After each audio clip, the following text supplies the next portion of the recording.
Is Windsor-Essex quietly tilting back buyers? August just posted 4.4 months of inventory and a less than 40% of new listings sold. Translation: leverage is shifting. Let's unpack this. Welcome back to your Windsor Insider. My name is Kemi Raji, and today we're talking about the Windsor-Essex housing market being busy this summer. The August and July told two different stories. Prices of listings rose and buyers gained advantage. If you have been waiting for the house prices to fall, here is it. But don't get too excited. Today, we're looking at what is it for sellers, buyers, and investors. And we're not just looking at the numbers, but we are also looking at the money and strategy behind the market. First, let's start with the sellers. In July, sellers had momentum with about 1,020 homes listed. The average price is close to $589,000. It does felt like the sellers had the upper hand. By August though, new listings jumped to 1,157, while sales dipped to 430, and the average price slipped to about $566,000. That is nearly $23,000 less in 1 month. Homes are still moving 17 days on average, and most sellers are getting about 3% of the asking.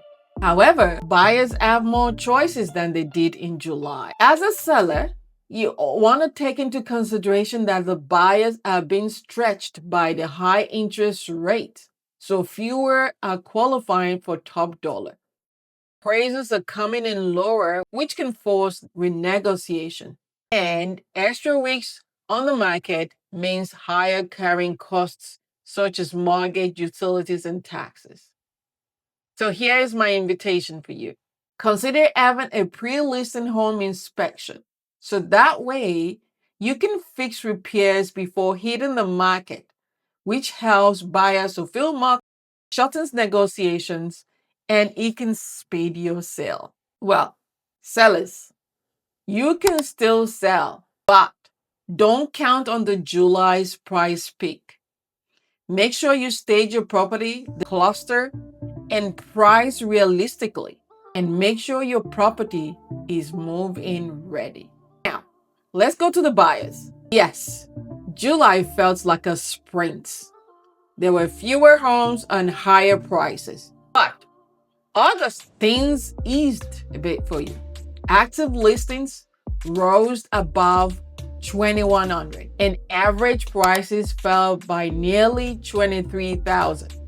So buyers, you gained some leverage. Condos softened the most, down by nearly 20% year for year to 354,000. Townhouses too, they held firmly, with median prices around 495,000, while the single-family homes average 557,800. This is down 5.4% from last year. So, just don't focus on single-family. There are still homes you can qualify to. Look at the condos. Make sure you get a pre-approval before shopping. At least you can lock down your rate for 90 to 120 days, and it shows sellers that you are serious. Remember, budget for closing costs. The land transfer tax, the legal fees, the moving costs, and everything else does add up. So, buyers, this is the most friendly stretch we've ever seen in a while. More inventories, softer prices, and room to negotiate conditions like inspections or repairs. Next, the investors. For you, July was tighter with supply, which meant higher entry costs and thin margin. In August, sales slowed, prices softened, and there were segments tipped into oversupply. The condos and apartments, for instance, now carry over 9 months of inventory. An average condo price is $354,000. Apartments, on the other hand, is $353,000, down by 20% year over year. Townhouses remain steadier with values in the mid 400s.